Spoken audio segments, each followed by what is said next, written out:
Hey there, and welcome to the Brittany Wheeler Show. Join Brittany as she interviews incredible people whose stories will uplift you and remind you the life you long for is just ahead. Buckle up for an inspirational ride to your best life. Take it away, Britt.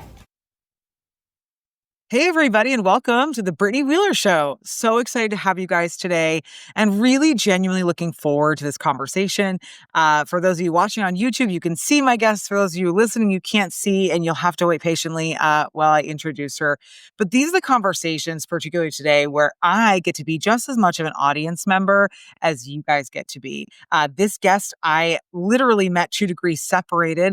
And so I'm just really, really, really pumped to be on the other side, getting to learn more about her, hear her heart, at the same time that you are getting to experience her as well. So I'm going to introduce her because those that are listening via no video are like, who is this person? I want to know. So she's a wife, daughter, a sister. She's an author, an entrepreneur, a coach, a leader, a servant heart.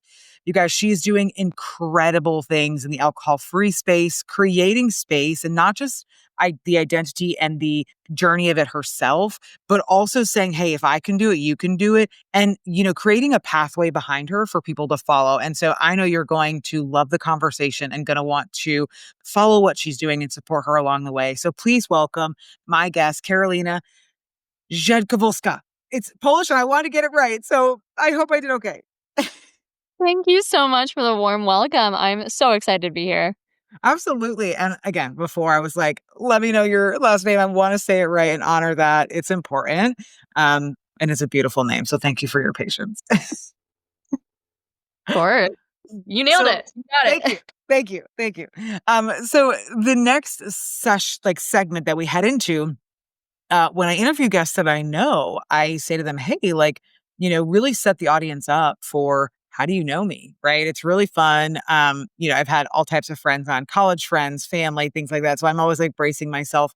But as I'm interviewing new guests like yourself that I admire and we have no relationship, I'm like, okay, what does that look like for you to set that up, right? Because we're not gonna lie, literally this is the first time we've met. Thank you to social media. But I would love to know why did you say yes to coming on the show? What was your heart for that?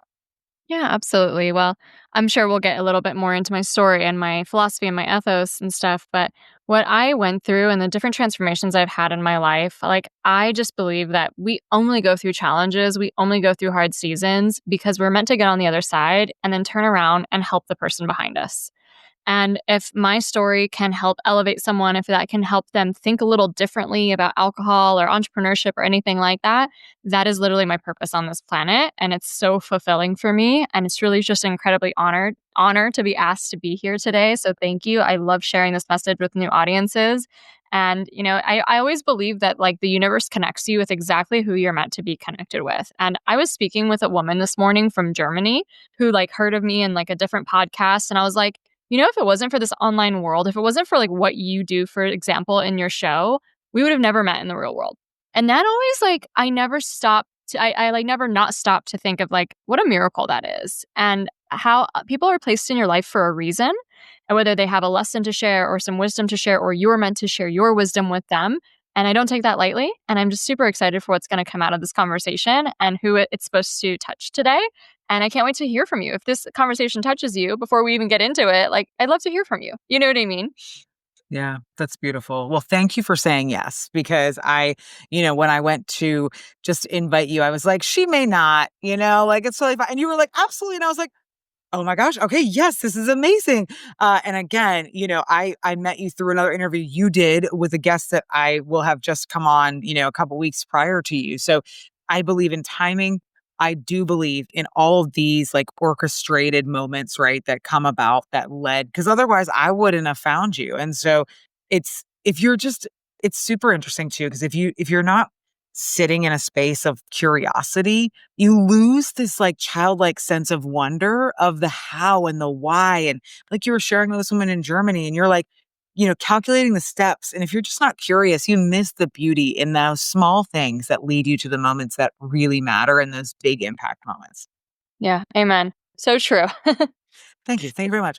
So I want to dive in. I want the audience to get to know your heart and to hear, who are you? Because again, my listeners, the cool thing about what we do is, I interview ordinary people living extraordinary lives. And so everything from the stay-at-home mom, the police officer, the entrepreneur, the teacher, there's no one type of individual that I have interviewed, which is really so beautiful. And I'm definitely feeling the impact of that as I interview more and more guests. So I would love to know, you know, who were you as a young girl? And, share with us, what was your childhood like? Yeah. Well, I think it's important to go back to the origin story, right? I think it's so fascinating and stories really connect us, and today I'm a thought leader, a best-selling author, someone who's helped thousands of people not only change their relationship with alcohol, but also step into their purpose and their own leadership roles. And where did that come from, So I was a little girl who grew up very foreign.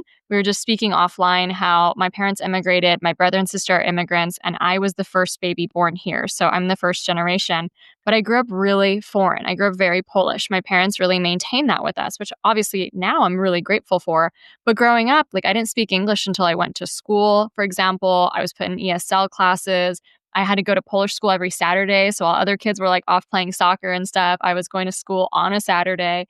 And so I just grew up with this deeper sense that I didn't belong, that I was foreign and different. And I was also really, really shy. So throw all that together. But I was also this beautiful dreamer as a kid, and I loved to write. I would write little poems and short stories and plays, and I had all these big ideas for a novel. I love to write. And as I keep growing up, I love to expand my mind. In high school, I have a big awakening around just who I am, and just reading books, I think really helped me do that.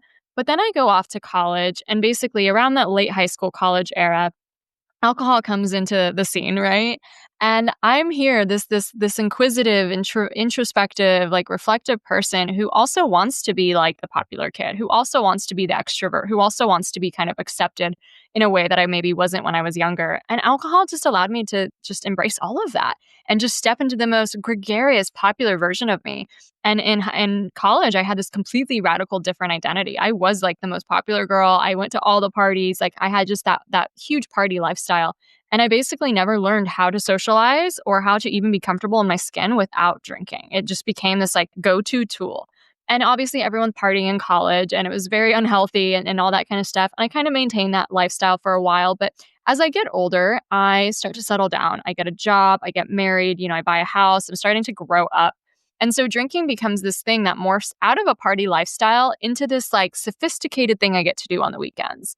And I get really into food and wine varietals and all this kind of stuff. And I'm pretty healthy at this point. So I remember I was training for a race. I was going to yoga classes. I was drinking green juices. And what ended up happening was that Monday through Thursday, I would live the healthiest lifestyle, but then every weekend I would drink. Yeah. And basically, no matter what it wasn't even crazy partying or over drinking in the sense of being with a brown bag or something, but just your sushi dinners, your, networking events, your weddings, your dinners at home with family, no matter what, every weekend alcohol was involved. And I would wake up on Monday mornings just feeling so exhausted, such a shell of myself, so not even regretful, but just why am I here? How am I here again on this Monday morning? I take 2 steps forward with my healthy lifestyle every week, and every weekend somehow I get 5 steps backwards. How am I living this over and over again? Not wanting to go to work, just pulling through. And I had this feeling I don't want to drink, And then it was well, the happy hour's on Thursday and your friends invited you out for Friday. And it was just this cycle over and over and over, week by week by week, that I lived in for years. Years and years and years. And it's kind of funny because when I was drinking in college, it was almost more ignorant and I didn't really care about the negative repercussions. But now it's I'm older, I feel it, and I know that I'm missing the mark of who I really want to be. But it's also not that bad. On the surface, it looks just like most everyone else is drinking. And I kept getting that voice though on Monday mornings. You're made for more. You're made for more. And funny enough that we started with my childhood being this writer and this person who wanted to be an author, I totally stopped writing. Just stopped writing. I stopped even journaling. My connection to putting a pen down on paper and expressing myself was gone. And I never lost that dream of being an author. And I would make these New Year's resolutions that this is the year I write a book. And every year I would write for 1 week in January and then never again. You know what I mean? It was so much easier to open a bottle of wine than write the next great American novel. And I kind of gave up And I gave up on a lot of the dreams I had when I was younger. And I was like, you know what? I was an art history English major. I graduated during the recession. We're just going to take whatever job I can get. And I kind of worked my way up and started to establish myself, but it wasn't my purpose. And I didn't really realize that back then, this Monday through Friday thing I was doing and just like couldn't wait to get to the weekend, couldn't wait to like have some happy hours or whatnot. It was really a true unfulfillment with my week. And it was really an unfulfillment of not pursuing the dreams and goals I had on my heart and instead just settling for whatever I could get. And I had a great job at a university. Like, it's not like that or anything like that. But what really shook my world is that one day a year, I heard about dry January. And to me, it's like, oh my gosh, wait a minute. You can just not drink for a month and you don't have to go around telling people that you have a problem. You don't have to go to like AA meetings. Like it was just a whole paradigm shift for me. And it was the first time I really allowed myself to explore alcohol-free living. And I fell in love. I fell in love with how much peace I felt every morning with myself, how deep my sleep was getting, how much I was communicating with nature more and just enjoying like the mundane, simple moments, the belly laughs I was having, like the expressions of joy. And it was amazing. I didn't want to go back to drinking in February, but I still had this belief in my mind. A normal adult drinks. Therefore, if you want to be normal, Karolina, you have to drink. And so I drank a few times that February and I hated it. I hated it. Like just one or two drinks totally would ruin my sleep, make me feel so groggy the next day. I even noticed in the moment that I would start getting cranky and start picking fights with my husband. And I was like, wait a minute, in January, I was like on cloud 9. Like, what's going on? And I decided to take another break at that point. And I decide, you know what? I'm really going to look at this relationship with alcohol. I'm going to look at every single reason why I like to drink, and I'm going to metamorphosize that and change that. And I did that, and I did it ruthlessly. And within a few months, I completely lost my desire for alcohol. I've never desired alcohol literally ever again. And what I started doing is the confidence and the energy and the courage and the incredible, clarity and positivity I got on my alcohol-free journey. I started to figure out why I was unfulfilled before and pave a way towards my ultimate fulfillment. And I decided, I know I was put on this planet to help people. I know I was meant to write. I know I was meant to express myself. And so I started a business. I got certified as a coach. I started writing my book. And not very much longer, I have a best-selling book now. I have a wildly successful business. I travel around the world. I've helped thousands of people. And I can say truly, Brittany, I live in my purpose every single day. Like I feel it in my heart. Sometimes it's even overwhelming, the feeling of like, oh my gosh, like this was divinely orchestrated for me. This is what I was meant to do. And so I've created a whole career out of helping people reevaluate alcohol in their lives too. And really, it's kind of for everybody because a lot of times we think you have to have a problem or reach a certain level with drinking in order to even start looking at it. But I think the more health conscious you are, the more intuitive, the more personal development oriented you are, it's always up for reevaluation. Is this helping me achieve my dreams? Is this making me happy? Is this serving my health goals? And if it isn't, why are we keeping it up? It's just a habit that was picked up through cultural conditioning. Honestly, if we lived in a different world where alcohol didn't exist, we wouldn't have the habit. And so it's just really fascinating to me to help people, really intuitive women, do that. And throughout my career, I've also helped women really find what that deeper purpose is. And now I also have a certification program and business programs to help more entrepreneurs help other people too. Because truly, I think that's what that impact is, that missing piece that so many of us crave. And so that's been a really fulfilling part of the journey as well. All right, guys, we're done. Fine. End episode here. There's so many things that you shared, in that, just your heart, but also, I mean, there's so many things that I think people can relate to. And some of that is what it means to be, an alcoholic and what that identity is. And for me, I thought that alcoholism was the brown paper bag guy on the corner of the street that couldn't keep a job.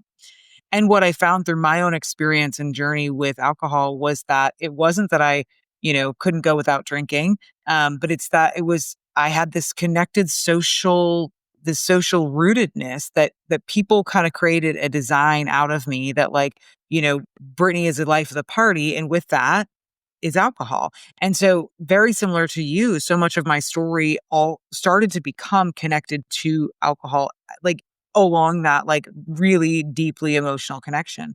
And so what I really started being aware of after when I stopped drinking in 2022, I started to realize there's more of me than there's not. There's less of the brown paper bag guy, and there's more of the, when I go to networking events now and I do different things, I'm so much more observant of how many people are genuinely suffering because somebody is telling them to, or they can't be in that space without it. Right. And when I mean someone's telling them to, I mean, not in an aggressive way, but like, oh, you got to go to this networking event. And they're like, well, I can't network without a beer, without a glass of wine, without tequila, whatever. Or, oh, we can't go out to a bar just exists, or there's nothing else fun to do besides drinking. And so it's really fascinating. I've called it, even though it's not really a coined phrase, I've been calling it social alcoholism because there is for me this deeply rooted connection and what it feels like for you, that like your identity was defined by the thing. And what's beautiful also, if people were really hearing your story, was that you were still growing despite still drinking, right? And so when you walked away from alcohol, it wasn't anything more than your desire, which I think is a lot of people, right? It's not a matter of I can't function in the day without it. It's a matter of a mental decision of, is this serving me? Is this adding value? And when you are an individual that grows, you start to outgrow some things. And if you're really willing to listen, like you said, you will outgrow people, places, and things that are not serving you. And so I love for you, it wasn't this, this really emotional, dramatic experience. It was a very peaceful, transition into a season of life that made sense at the right time, at the right season. Because college version of you may not have made that choice, right? Right? Yeah. And I love that because it's like the alcohol industry, think about it, and it's really similar to the cigarette industry, and they actually share tactics amongst each other,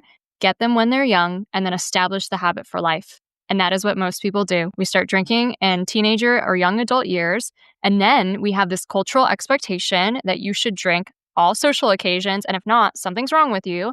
What a sneaky business model, right? To inject this toxin into our lives and then make it seem like something's wrong with you if you're not drinking it. So like this social kind of drinking that we all pick up, especially our era, like I know Gen Z is kind of changing and I'm sure, more generations will have different experiences. But like when we were growing up, that was the height of drinking, especially for women. So, back in the early 90s, for example, Americans drink more soda than wine with dinner in the 80s. And I don't know if that's better or not because, soda's not the best either. But it's just interesting to look at how culture changes. And in the 90s, in 1991, one doctor said that, he was trying to figure out the French paradox. He was trying to figure out why the French live longer than Americans, even though they eat a lot of butter and meat and all this stuff all the time. And he was like, oh, it must be the wine. And so they started to try to find studies that prove that somehow there's something good in wine for you and stuff like that. It was really one doctor who came up with this. And then all these flawed studies. And then the alcohol industry just picked up on it and was like, let's go. Right. And it comes out in 2015 that there's no safe amount of alcohol whatsoever. All those studies were flawed. Alcohol is actually bad for your heart, all this stuff. But what it creates is that women have been drinking more over the last 30 years since the 90s than any other era in history. Right. And the cultural kind of expectation to drink proliferated more areas of our social lives. So now there's breweries and wineries on every corner. Now alcohol's in the movie theaters. Now like moms bring like glasses, tumblers of wine to their kids' game. If that happened like in the 80s, you would be like, I think that woman has a problem. That's normal, right? Yeah. And so I think this understanding of like who drinks too much or not drinks too much, it's like we're products of our environment. And alcohol is thrown on us all the time, especially when we're young and we're, trying to insecurely figure out ourselves. And you're right. What happens through that is that we attach alcohol with our ability to be confident and to be able to socialize. And most adults, especially our age, never learned how to do it any other way. And so you just keep like looking for something outside of you to make you the version of the person you are instead of learning how to become that version yourself. And I'm not going to lie, my first few social events without drinking, I felt a little weird in my skin, but it was like a muscle I never worked out before. And then I keep working it out and I keep working it out. And now it's like, I don't need a dopamine hit. I don't need something outside of me to be the version of myself I really am. And sometimes I'll go to a networking event and I literally I'm like, that's just the wrong space for me. Like I have nothing in common with these people. But like truly, where you shine because you love either intimate conversations or you love like a certain type of person to talk to that you have things in common with. You know what I mean? So it's also like not making yourself so wrong for not being the butterfly who can speak to everyone at all times. It's like really being this like static confidence in yourself. And I think that's what going alcohol free, or at least taking a break from alcohol, really shows you and teaches you. So obviously it's going to be super healthy for your body, but like emotionally, spiritually, like it's almost the intangibles that are the most amazing benefits of what happens, because you grow such a strength, such an empowerment in yourself, such a unshakable confidence. Like, I got myself. I don't need this little drink to make me better or smarter or more confident. Right. Yeah. And it's interesting because, like, I would love to know, was like the social drinking, is that like culturally something you were raised in? Obviously you had so much Polish influence. Did you feel it more from the American side of the way you were living? Or was there a sense of that in the Polish upbringing as well?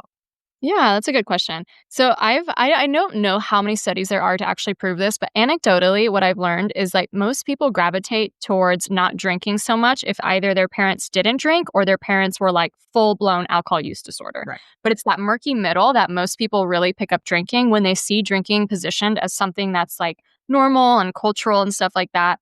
And so my parents were like the dinner party people. Like, we had dinner parties all the time at my house. And, when you're a young kid watching that, not only do we get these conditioning of what it means to be a drinker when you're like a young adult, like this means I'm cool, this means I'm independent, this means I'm rebellious, this means I'm glamorous. It's not just when we start drinking that starts get seeping into our brain. It happened way younger. And I teach a lot on the subconscious mind, where we observed people drinking ever since we were kids. Even if it wasn't around us, we saw it on TV, we saw it in movies, right? And so, yeah, my parents were the dinner party parents. My mom barely ever drank. She would have like this much glass of wine, but my dad would have like maybe a few. But to me, he was married to sophistication. Like, this is how you prove you're a sophisticated adult. This is what glamour looks like. This is what like belonging and community look like. And so me in my like late 20s, that's what I was trying to create for myself. And I was trying to go to the wineries and know my varietals and know how to like cook dinners and have like wine pairings with it, because to me, that's what it meant like to be an adult. So yeah, definitely was a part of my childhood with that. And I think that code to adulthood, it's like something we're all yearning for. And that's a big reason why I was sober curious for so long, and I didn't actually like do anything about it, because for so long, like I told you earlier, normal adults drink. If I don't drink, I'm abnormal, I'm a defect, I have a weakness, like all those things that I was kind of brought up to think about of people who don't drink. We either have the extreme that you're like holding a paper brown bag, or the other extreme that you're so boring and religious and weird or something like that, right?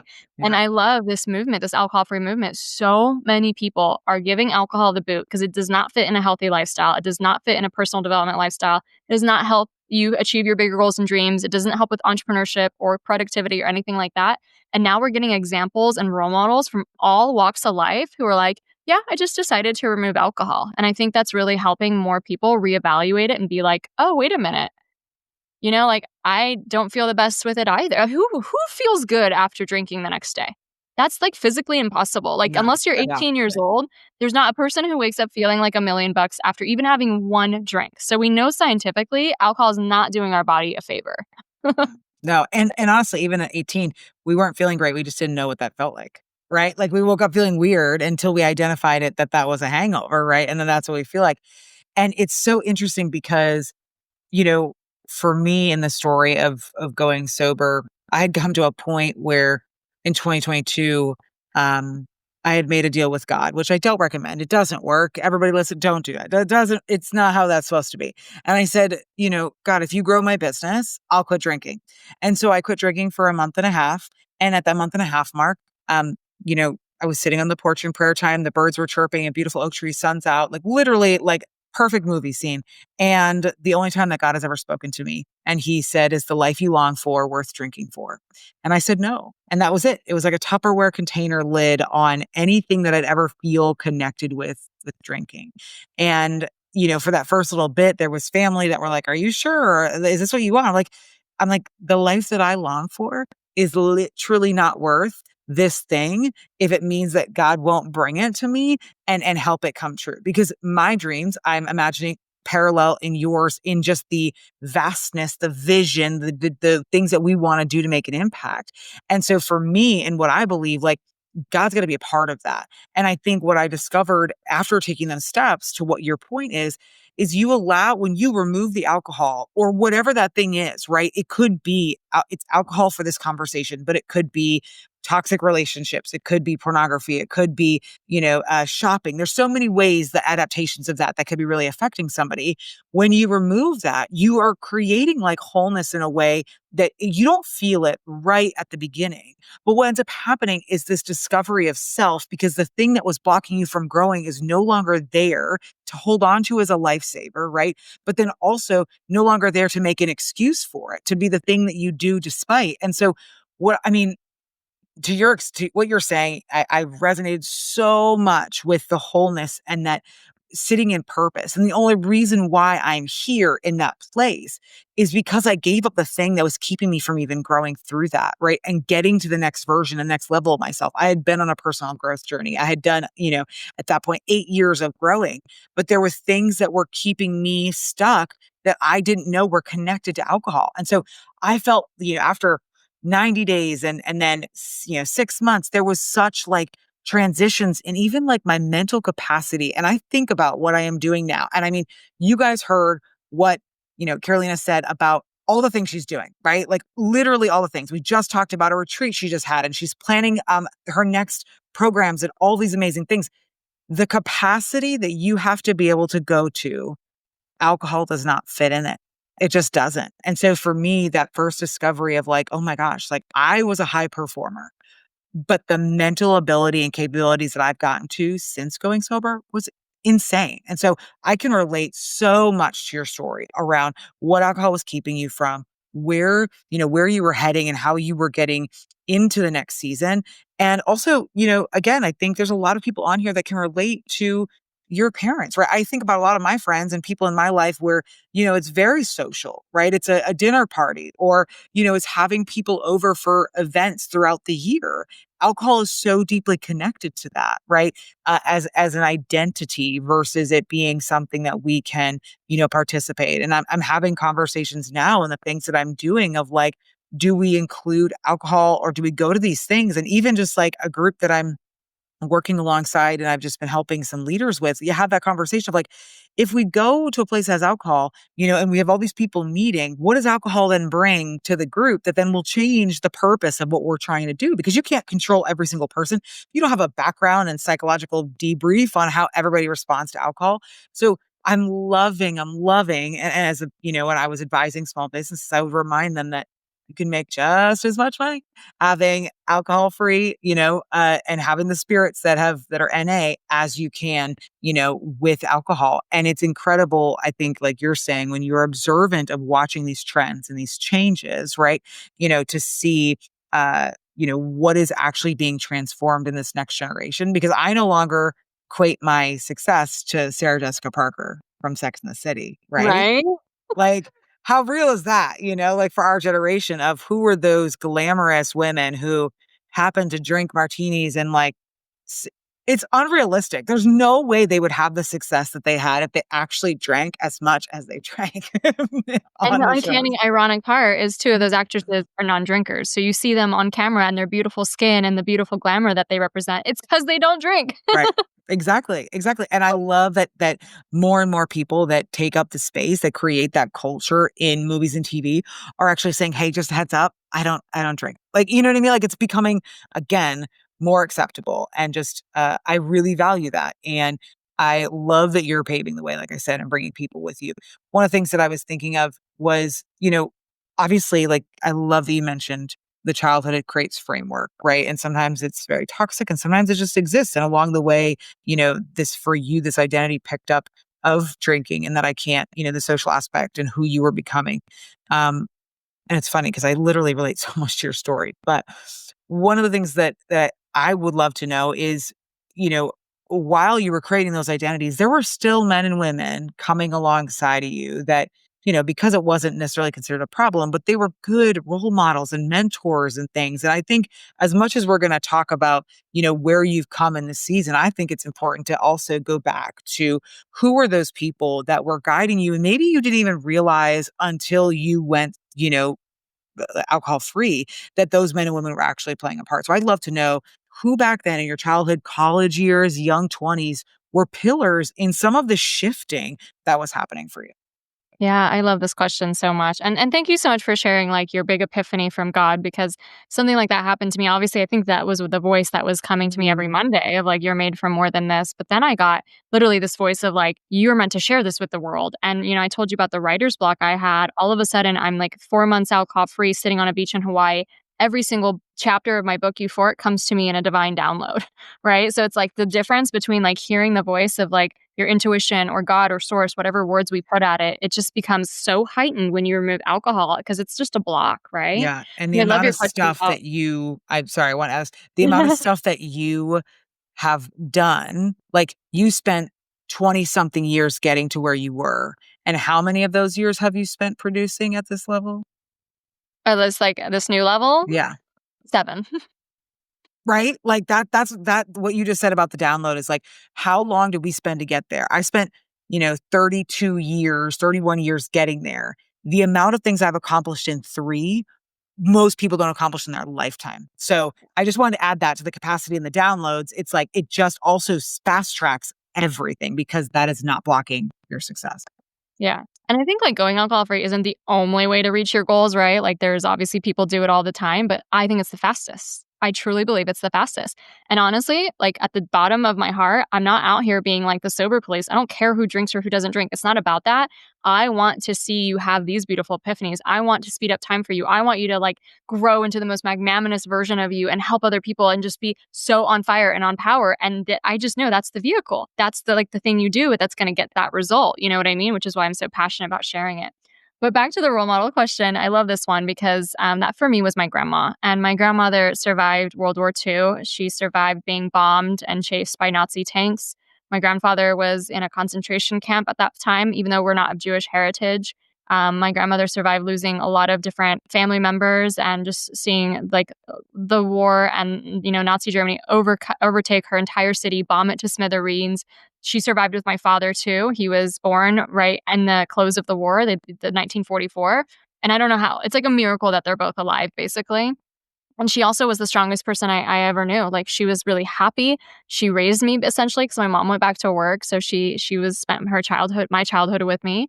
And she told me all these stories and she told me about the hardships of her life. And I really like, come to recognize she was 16 years old when the war broke out and she joined the resistance movement and started fighting the Nazis. I was 16 and drinking and hanging out with boys.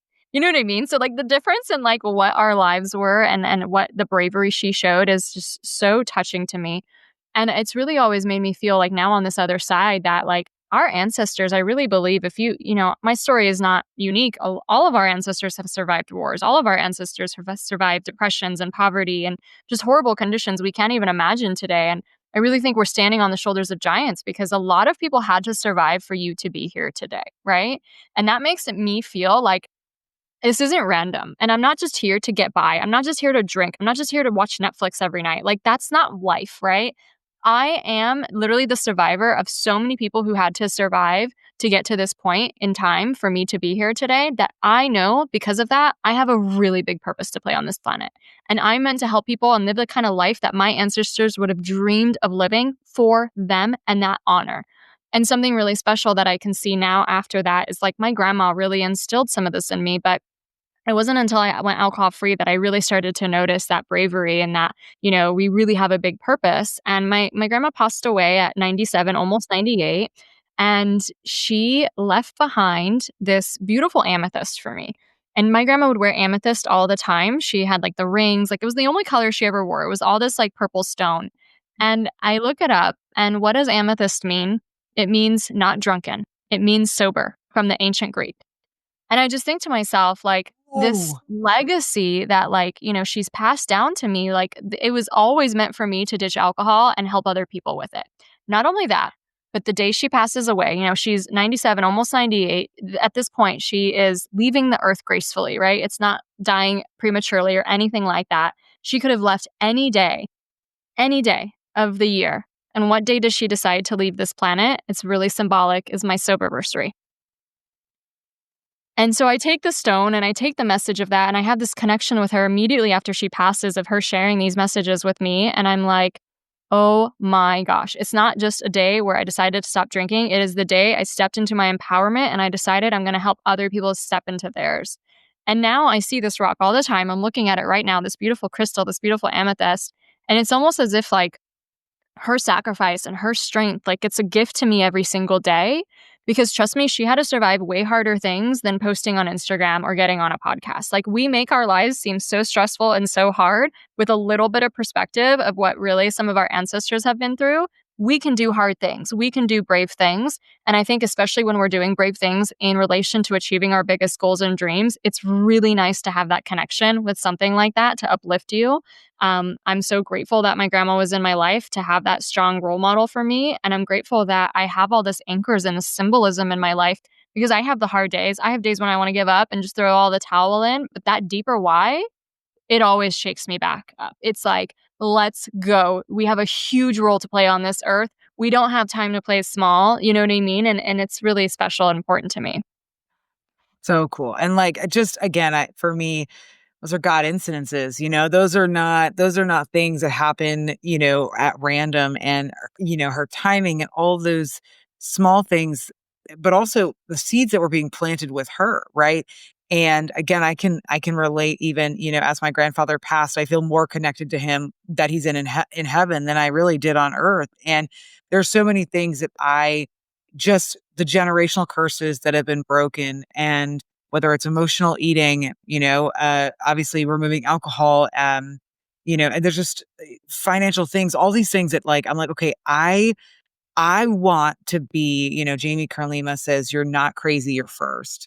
And that's it, right? Like I want to be the one that does the things for the future generations of my family that were not done for me, and understanding the importance of that and not giving up and not quitting. And, when I look back and whatever that thing is for everybody else, you know, the undertone things that came back was alcohol for me. It really was. And it wasn't because, of the fact that I drank too much. It was actually just the lasting undertone that alcohol was playing in ways that I never realized, right? Like the ability to actually, go as far as I possibly could mentally, or, the how long it would take me to recover after I drank too much. Like all those things that you don't think about in the sense of drinking were actually like holding me back. And I have nightmares about being hungover.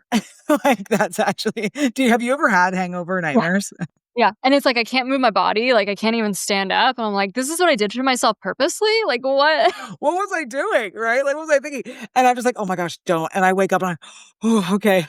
It's not real. And thank goodness for those dreams, right? As like the pleasant reminder. But I love that you found something, and in my 11 years as an entrepreneur and in, personal growth and in network marketing, talking about what is your why? Because at the end of the day, right, regardless of whether we're whatever, we would be talking about, it doesn't have to be alcohol, that there's got to be something more that is getting you up every day, getting you excited, keep getting you back in line and purpose.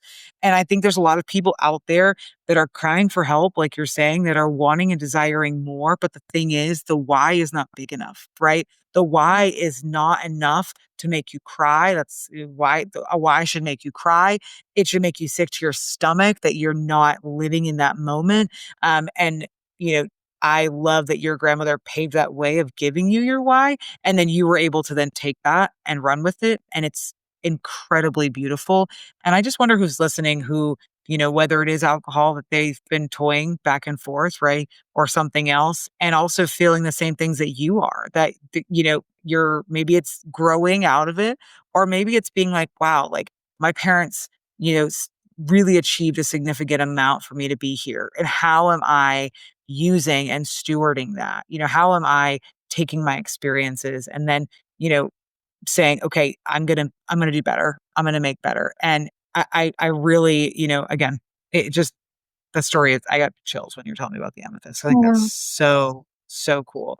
Something that I was thinking about earlier too, just even about your siblings, like, is there a similarity in their drive and their, just commitment for more because of your grandmother? Or, because again, they technically are immigrants. So I was just wondering that dynamic and just how they're driven, like living out their purpose in their lives.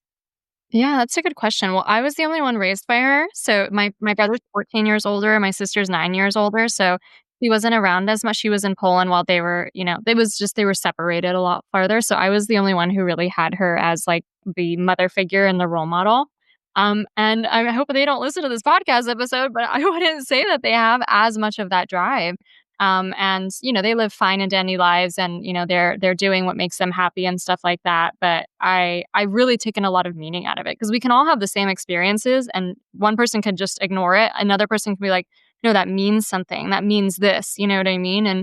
And to think that, I've once read this spiritual book that said something along the lines of, some people chose to be born during the war times because it was their purpose in life to either survive or fight or live through it, and then be able to like have the story that perish through it and have that story be part of their legacy. And that was really interesting to me, because I was like, in today's day and age, unless we come from a war-torn country, which most countries in the world, thank God, are pretty stable except for a few, that is not our purpose. Like, our purpose isn't just to survive. You know what I mean? Like, that's not our legacy. And that's a huge legacy to undertake. Like, if you have family members or past history of like have people who have survived these kinds of things, that is not something to take lightly. Like, I'd rather have my purpose any day than one of those purposes. That sounds hard, And so if we know that our purpose is not just to survive, that it's truly not just to binge Netflix at the end of the night, to not just binge alcohol at the end of the night, to not just get by and, live a mediocre life where you're on your deathbed wishing all the things that you could have done in this lifetime. This is our time and our era to thrive. And there's never been more opportunity and more possibilities today than there was in any other, era of history. My mom, she wanted to launch a business, would have needed to get approval from her husband to get a bank loan or a bank credit card, right? Like, we have to remember that this wasn't very long ago that, like, even just the internet, if you had a business in the 80s, how would you market yourself? Maybe a billboard, maybe the yellow pages, like putting out a little Newspaper. card, news, or in the coffee shop. Like, we have to kind of pinch ourselves today. Like, there are so many ways to achieve our dreams, because a lot of the gatekeepers of the past are gone. You want to write a book, I got traditionally published, but you can just self-publish. Like, you don't need anyone to choose you to move forward with something. And I think what you said about the deeper why is actually one of the biggest reasons most people don't follow through with their dreams, because they think it's all the little strategic steps that they have to implement, right? And I'm somehow confused about that. But the steps are kind of all laid out there. Like, if you follow enough like business and or like, advice out there, their steps are out there. There's a reason why you're not doing them. It's because your deeper why isn't strong enough to connect you to do things that seem hard in the moment, so that you can actually live this life of your dreams, And I see that as the biggest difference between people who succeed and people who don't, is back to that deeper why. Yeah. And the good versus, and the enemy of good is great, right? And I love that saying, because I think like you were talking about with your siblings, and I feel that for other people in my life, like, yeah, life is good, but could it be great? Yeah, it could. What does that look like for you? And I think we can have those decisions. There's people listening that like, oh, things are going well and I feel okay. Okay, that's good. We weren't designed for good. We were designed for great, right? In my belief, God wants great. He wants, if the universe, whatever that is for you, like, he wants the best for you. That's what I believe. And so we actually do our own limiting belief. We're the ones that actually keep us here for whatever reason, doubt, self-sabotage, all those things. And it's been fascinating, for me, being able to walk this line of good versus great, and the good is the enemy of great, and just making those. I just made a decision the other day that, like, wrapped in a really pretty bow would look like a really good decision. But I actually said, no, this just doesn't, I don't have peace about it. I don't have like, again, I think one of the things with going alcohol free, you have a stronger sense of knowing, right? A stronger sense of like right versus wrong, and just like your intuition. And they said no. And what came of it, because the enemy of good is great, is a better option, but it has to take courage. You have to be willing to stand at that crossroad moment, trust your intuition, see through maybe something that could be really good, right? And that decision is very subjective for other people. And I think that the more you do hard things, right? If you do one hard thing once, you can do hard things your whole life, right? It just takes one time doing something hard and getting uncomfortable. And I was just talking to a guest earlier, and I talk about this all the time, like, doing hard things is just, it's a muscle, the more and more you do it. Like, I don't know how to live like, quote unquote, an easy life. Like, I just feel like there is a level of myself, there's a capacity, there's a muscle that I have grown and capitalized on that's like, well, this is hard. Okay, how are we going to get around it? How are we going to do it? How are we going to climb over it? I'm not easily scared away. And I think the more people, no matter what your goals are, the more you choose hard and just to pursue and remember that things are happening for you, not to you, the farther that you go. And I mean, there's a reason why you are where you're at. And that's because each roadblock, each crossroad, each thing that happened, you had a why and you decided, like, first off, alcohol was not on the table in these last 7 years. So what a blessing, right? To not have anything blocking you in that way. But then even still, guys, just because she's not to drink alcohol doesn't mean that like life isn't hard. Like, it doesn't solve your problems. There's still decisions and people and choices and opportunities you have to decide to do. There's a lot of $0 weeks and months and years, a lot of things probably a lot of the creations you've had. There was a lot of nobody doing it for the first several years, right? And you have to decide of like, okay, am I going to continue to pursue or am I going to give up because my first try of it didn't work? And so we talk about on this podcast about choosing your heart. And for us at the Brittany Wheeler Show, that's a crossroad moment. Both decisions are hard because they are. Choosing to continue to drink alcohol and going sober of alcohol, hard. Both of them are hard, right? If you keep drinking, you're going to get what you've been getting. If you stop drinking, you don't know what you're going to get. Both of those are hard and scary, right? So I would love to know, what is a crossroad, choosing your hard moment for you that comes to mind? Yeah. Well, I definitely think that the entrepreneurship journey, like you said, like you are faced with temporary defeat all the time. And the biggest pain point with that is that you think it's a failure and you think that nothing's going to work. And it's like the people who succeed get up again and try again and get up again and try again and get up again and try again and get up again and try again. And they're willing to think bigger picture too. And they're willing to do much bigger things that scare us. Now, I think like when you're speaking to someone who is really already into personal development, they've been growing themselves for a lot of times, we usually don't think to ourselves, oh, I'm really scared or I lack courage. That's why I'm not taking the next step. We translate it into some other logical thing like, oh, I'm just too busy right now. This is a busy season, so I can't really undertake that big project that scares me. You know what I mean? Which actually wouldn't add more time to the plate. It's new. So you think it's overwhelming because it's new and you don't want to, do something new or you think you're going to fail at it if you don't devote all your attention to it. So you're embarrassed to, go after it. So there's those kind of sneaky things that happen. Or just like rinsing and repeating, I think, and not like doing, completely new out of the box things. And I would look at my career and, so many people, I'm in the, kind of business world as well, in addition to the alcohol free world. And there's so much advice out there on the internet these days, like refine your offer, do better messaging, all this stuff. All that marketing stuff is great. But I'm like, you know what? The real difference between me, who has soared in my career compared to some of my peers who like just really didn't take off, I did something really freaking scary a few times a year, every single year since I've been doing this. You know what I mean? And it's those things like going for a book and sending out a book proposal, a 60-page proposal I worked on to cold calling agents. You know what I mean? To asking Which is like really hard to find those people and then to send them. Like finding literary agents is not easy, everybody. I'm just saying, it's not easy. Right? To inviting really big guests on my show, for example, to pitching to speak on stages and then speaking on those stages, to hosting events in foreign countries where I don't know even how to rent a space, you know what I mean? But I'm just going to throw it out there. I've sold events where I'm like, we're going to meet in Paris. And then and my husband's like, do you even know what you're doing and how to do all that? I'm like, no, I'll figure it out. You know what I mean? Yeah. So it's like those kind of decisions, I think, is what's really made my career and my ability to like do the hard things is to, it's not the things that like we hate to do. Like there's part of your heart that's like lit up by it, right? And it's usually the logical excuse making that we make that we like shove it back down as like, well, that's not reasonable right now, or we're too busy focused on this or that kind of like, junk. Like there's never a good time to go after anything. Life will always be busy. And I think what we do when we say that there's not enough time is that we train ourselves that our dream life cannot happen unless we have the perfect circumstances. And that is BS. You know what I mean? Like we have to train ourselves that our dream life can happen when we are super busy, when it's not the right time, when we have a lot going on or whatever it is. Because I think that's the culprit today of like, we've all heard the messages of like, be brave, do hard things. And it's like,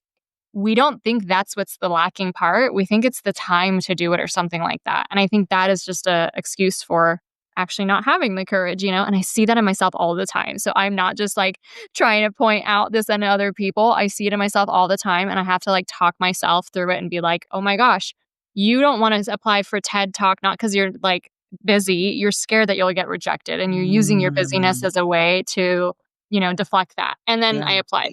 Yeah. And then you probably got it. And if not, then you're going to figure it out. It's interesting you say that about the busyness thing. It's like my least and favorite thing to talk about. It's my least because I'm like, really? You're like, okay. Like, because busyness is for me, it can be real, but how did you get to busy? And what are you filling your calendar with? Right. And I think that, we have so many moms and dads that listen to this show, and it's like, you know, what are you saying yes to? And sometimes saying no is creating space for a better yes. And, what does your kid's schedule look like? And, busy is real. Like I said, it's real life, but how did you get to busy? And I also really believe that busy is an identity. I've had to work on that a lot, even in myself, and not busyness, but what are my identities? I live in Southern North Carolina, and was saying for a long time, say for a long time that I'm 34, single, and unmarried. That's like 81 in Christian years. And I didn't realize that was becoming an identity. And like, how am I going to find someone if I'm becoming this like 81-year-old Christian woman right in the South? That doesn't make any sense. Same thing with time. I've always had an abundance of time. That's been a choice that matters to me. But has time become an identity of too much time, right? Where I'm now afraid to take things on, right? Or I don't want to, because I'm protective of that space. So just like that, busyness is that same thing. And what I find when you really take that time, right? Like you're saying, whatever that processing is for you, is why am I busy? Why am I saying no to this thing? Is it because I'm busy, or is it because of something else? But also, why am I saying yes to it? And, I've been just coming alongside so many people, and like entrepreneurs, especially, where we have this hustle culture of like, do. I did it. Like I lived in DC, and that is like, if you are not checking your email and answering in 5 seconds, you're doing it wrong. And what I ended up finding was that actually it's the patience, and it's the intentionality, and it's the creating, um, uh, basically like setting the boundary with people, and like training them on what your response looks like. If you respond in a minute, people expect you're going to respond in a minute. But if whether it's your clients or your community, that like they expect you to respond when you respond in a timely manner, right? But with entrepreneurs, there's this hustle. I've got to go get it. I've got to be busy. And in reality, like if they were to slow down in a lot of ways, the long term, the sustainable, the longevity, they would see better. They would make clearer decisions. Sometimes I made decisions just to make decisions, and it actually didn't grow my business because the principle of making a decision felt right. It felt like I was doing something. And so for me and my discernment, and especially for me and what God has been doing in my life, is like, okay, finding that stillness and center to make all the right decisions. Reaching out to you was one of those moments of like, okay, you have this opportunity. The time felt right. Ask. I could have not asked you to be on the show, right? That just is, I could have had a fear or been nervous, and you're going to say no and not do it. But it's that stillness of, this is going to be a really right decision. I really love what she's doing. I think she can speak to our audience and just get to know you more. And that's just a small step. Like that wasn't nearly as big, right, as some of the things that you were sharing. But I think that's important for others to hear too. Like, what are those tough things in their life? And is there a crossroad that comes to mind? Or do you feel like all those different things you were sharing were those crossroad moments? Oh, yeah. I mean, I snoozed on, like, my book proposal for so long because it was, like, privately writing a draft of my book was private, and no one could say no, and no one could say this is not gonna get published. It was the dream, like, fulfilling itself. I was moving forward to it, right? But once I had to write the book proposal, that's when it was like, "Oh, now someone can say and reject this. Now someone can say, 'No, this won't get published.'" And so I really procrastinated on that for a long time, not realizing that's what it was until I did. And then I made a public commitment because I think what happens is that, when you feel that really big yes to something, that move to do something, it will pass eventually. And what happens is like you miss that beautiful opportunity, that yes, that what could have happened, that incredible opportunity that would have happened. So in the moment when I feel that, I try to get a little bit of external accountability. And I told this like women's group I was in at that time, I'm going to write my book proposal this summer. And lo and behold, 12 weeks later, there was a book proposal, right? And I started sending it out. And I do that a lot. So I have just told my mastermind, for example, that I'm, and now you and your audience, that I'm writing my second book proposal and I plan to finish it by June, right? Yes. So that external accountability, I'm writing that second book. And it's just things like that where, yeah, we have to kind of trick our little brains to Yeah. get on board for certain things that are important to our hearts. And it's not, I think the difference between hustle culture versus like going for your dreams is like you do the hustling because you think it's who you have to be in order to like get the accolades or prove yourself or whatnot. So it almost never ends. But this is different. This is like you have a gut hell yes around this project, right? You have a gut hell yes that this is the next right thing for you to do.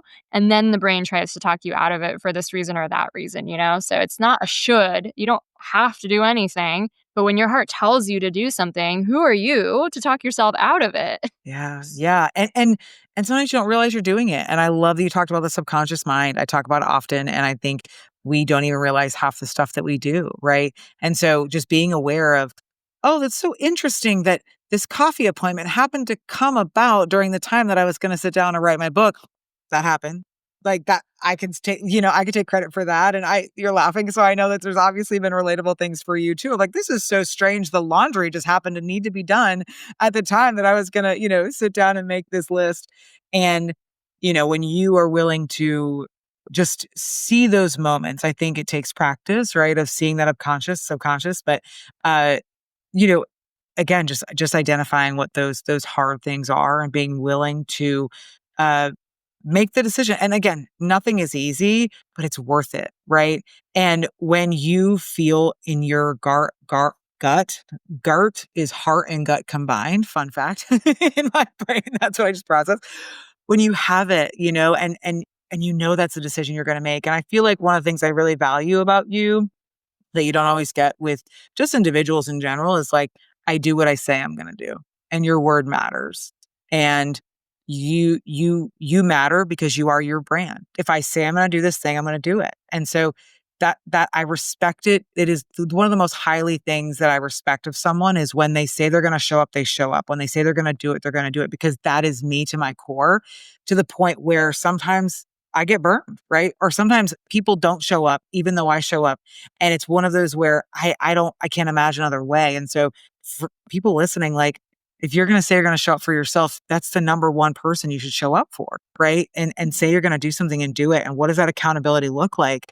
And taking those first steps. I mean, if someone is not ready to take on big things after this conversation, then I'm obviously doing this podcast wrong and I'm inviting the wrong guests, because I'm ready to, I was literally in my mind being like, okay, what is the big thing? Actually, funny enough, one of the big things I did right before the show is one of those moments where we're going to YouTube. So this episode will be on YouTube.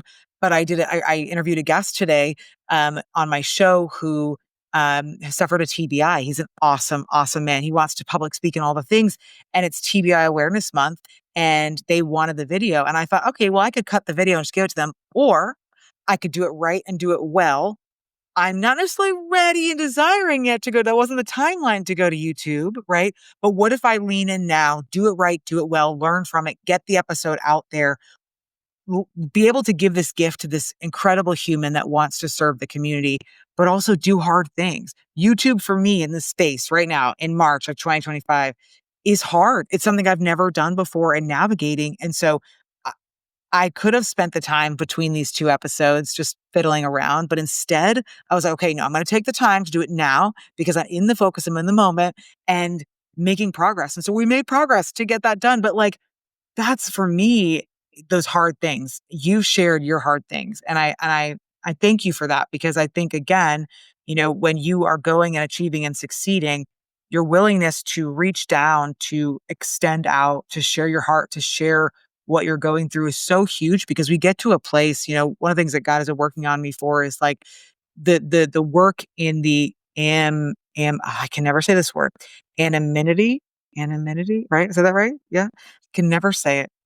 The work that we do in that, especially for me with him, it feels like a lot, but it's because once you get to that space of notoriety and exposure, there's a lot of other forces and things that are coming around. And I love that you have notoriety in your success and in what you're doing. And yet you still decided, hey, this is the Brittany Wheeler show. I'm going to join her. I'm going to share, and I'm going to be honest and share your experiences in real life. And so thank you for that, because I know that someone is going to need to hear what you're saying, like you said, and the reasons why you're doing it stand true, for the reasons why you said no to alcohol and yes to your grandmother's, your grandmother ran so you could walk, right?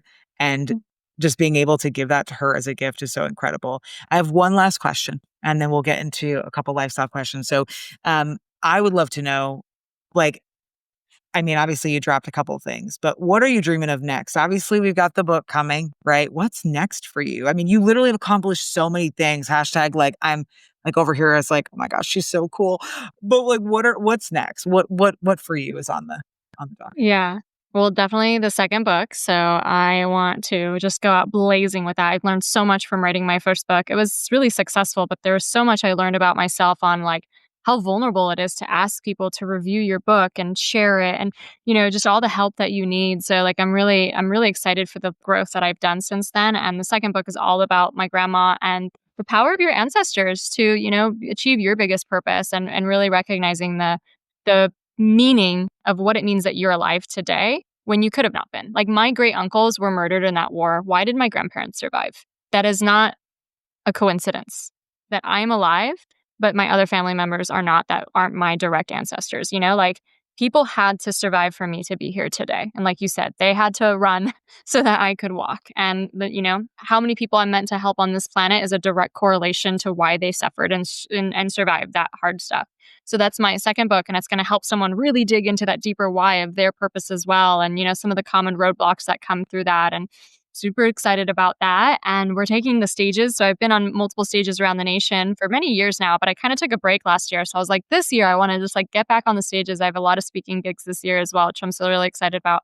And then, I have this 5X certification program that really teaches about how to change the subconscious mind, how to help someone change their relationship with alcohol, how to step into your deeper purpose, and how to use the advanced subconscious modalities to do that. And I just want to grow that more and more. So we want to have bigger enrollments, help more people, because it's just like the way I see it is I'm not here to help 7 billion people on this planet, but if we have more leaders out there helping their communities, like the ripple effects, especially in the alcohol-free movement, like Yeah. we're going to change drinking culture. Like the, the 1000%.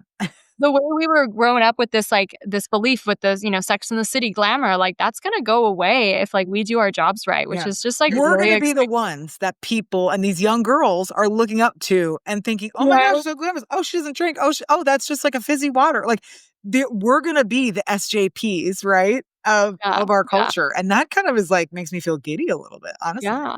And I'm such a fan of that because I'm a 3 on the Enneagram. I'm a Leo. So like I love like status is something that's kind of important to me. So when you make a non-drinker as the status symbol versus the drinker, I am obsessed with Tony Robbins because he doesn't drink, right? I love all these entrepreneurs that don't drink. And it's like, oh, probably a secret to their success, literally, that just isn't being talked about as enough, and I want that to change to be like, no, Steve Jobs didn't drink. That's why he like did so much that he did, right? And there's so many other entrepreneurs in that bucket, right? So that's a big goal and dream of mine. And to really, honestly, I'll say it here right now. I'm going to speak on that stage with Tony Robbins one day, right? And we're also on a fertility journey, so that's a little bit of a private one, but it's actually been a long journey so far. And that sense of like, I'm going to get it up again and up again and up again and try this and try this and try this, like that is something I'm experiencing on a whole different level, with fertility. And I'm still so hopeful. And I know and I believe in divine timing. And I'm applying all the principles we talked about here today to that journey. Like I'm not allowing myself to be grouped into this like label of infertile or whatnot. You know what I mean? Like, and that's been really special to apply all these kinds of things into that journey as well. So I'm also going to manifest a baby. Yes, We're going to yes. put that out.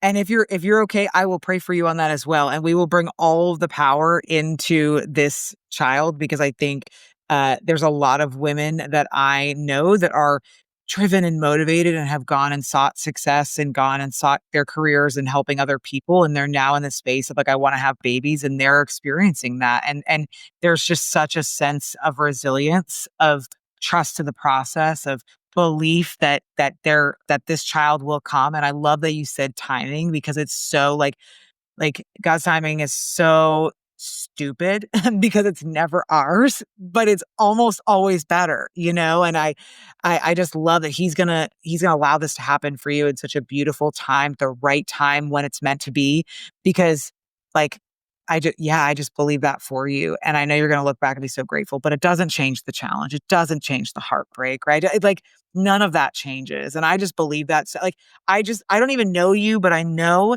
that there's so many things going on that you're creating that what if these things need to get going and before that sweet little baby comes into play, so you can be just as passionate and intentional about being a mom as you are about all those things. So there's such a timing, and And I will be excited to walk alongside and check in with you because I think it's so important to have like-minded women that are like, "Hey, how's it going? You doing all right? I'm here for you." Um, so happy to be a part of that journey. And I really am so grateful for you being on the show. I'm excited to continue to follow along with what you're doing. I'm excited for, just to continue to cheer you on. I mean, you're not doing it. I'm not doing it for someone to say you're doing a great job and thank you. But dang it, when it happens, it feels good, right? Because we're doing it and you have this head and heart connection that I talk about where the thing that you have done has been completely reoriented to a heart message. When people are hearing you talk and what I'm hearing and what I know the audience is hearing is like, you're not doing all these things. You didn't create all of these things for yourself. You create it because you genuinely at your core, there's no other motive inside your heart other than to help people. And that kind of power and that kind of influence will grow and will make such an impact. So I love what you're doing. Continue to keep doing it. Thank you. Honestly, thank you for being on the show. I know we got a couple lifestyle questions, but I wanted to take that time. And I hope you enjoyed yourself because this is very exciting for me. Oh my God, you're such a great host. It's been such a good conversation. And thank you so much for, allowing the space to share that. I know how vulnerable it can be to share a goal that hasn't, it doesn't look like it's happening or you don't know what you're doing with it. But, you take the same principles. We're 88% more likely to achieve a goal if we say it to someone else. Right. And that's like, it's that little the vulnerability, but it's also so brave and so bold for you to call your shot. Everyone listening, call your shot. Right. Yeah. And if you can say it, who else is suffering in silence that needed to hear you say it? I just come back to that and I know you do too. I come back to it all the time. Like I'm meant to help the person I once was. And I just had a conversation with a friend of mine, another recording, and I called out to the audience and I said, if you're at a place where you are at peace, like you and I are at, if you're at a place where you have found healing and wholeness, you should be searching for the woman who isn't. You should be searching for the woman who doesn't have it because you are meant to help that person. Maybe you didn't even have that help. Maybe that wasn't even gifted to you and you found a way because someone else did it for you. Like we should be on purpose and intentional with seeking out others to create and bring them along. There's something so powerful and fulfilling, like you had mentioned earlier, that like, okay, the pain isn't for nothing. There is purpose. There is a reason for all the things that you've gone through to get you to this place. So, yeah, just incredible. Okay, 2 lifestyle questions, something fun and light to end with. And I don't even know that if you drink coffee. So if you don't, a drink shop. If you drink coffee, what's your favorite coffee shop in your area? And if you don't drink coffee, a drink shop, like a smoothie shop or a juice shop or something and what's your go-to order? Okay, I'm gonna cheat a little bit because I don't think I go anywhere for any drinks. So I am a little sensitive to caffeine, but I do make a really good decaf coffee at home or a really good decaf tea at home. And then I usually try to like avoid too much sugar. So I don't really like go for too many drinks. But when I can make like a at home coffee, I usually do a decaf, an espresso, and then just like a lot of frothy milk and stuff, or like a really good black tea that's decaffeinated with some like vanilla flavor and stuff like that. Those are my favorites. And like a hot drink in the morning, even though I don't like drink caffeine as much, that is like the best. That is like the most comforting thing, and like what helps me wake up in the morning is just that hot beverage, you know?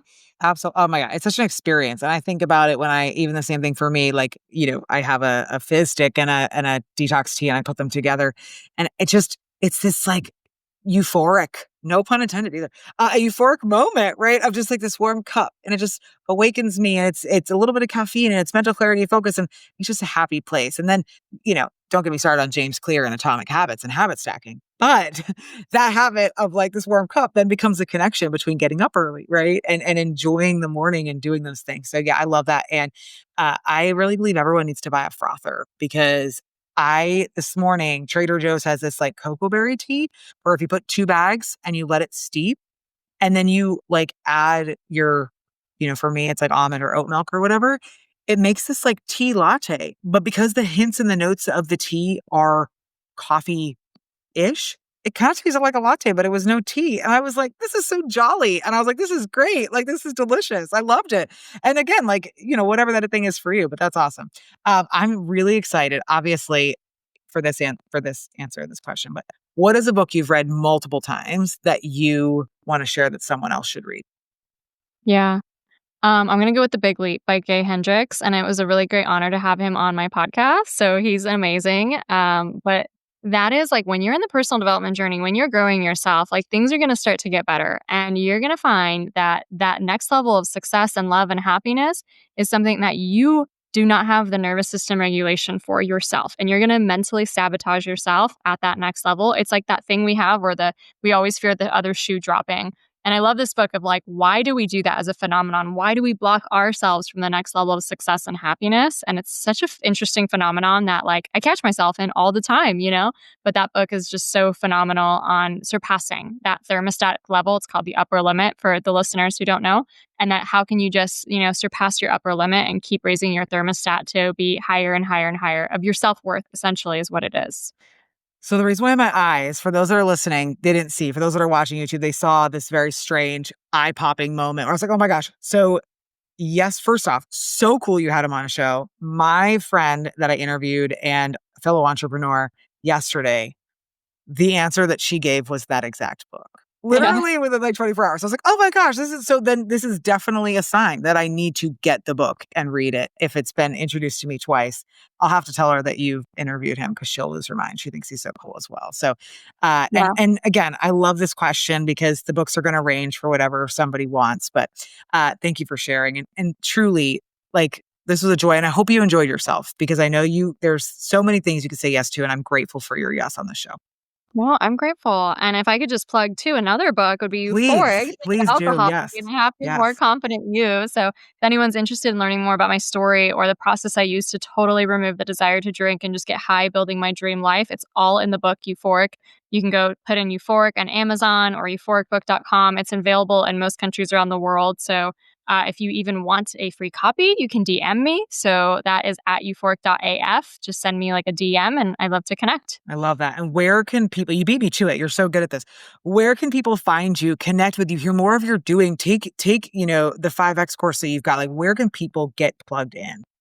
Yeah. So my main website, euphoricaf.com, it lists all of these opportunities, the certification program, any other programs I have running, whether they're around alcohol or around becoming the next level thought leader. I do it all.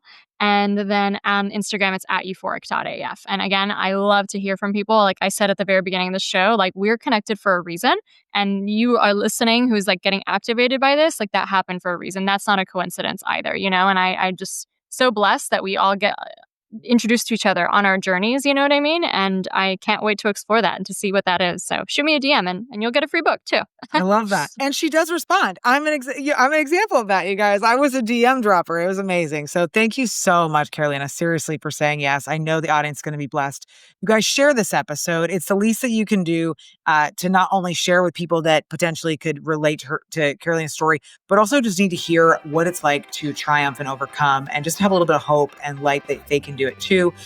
Follow Karolina on her Instagram. I'll put all that in the show notes as well. Follow us on TikTok, Instagram. Subscribe to this YouTube channel so you can hear more. Share these episodes. As always, do good things. Make me proud. And we'll see you next time.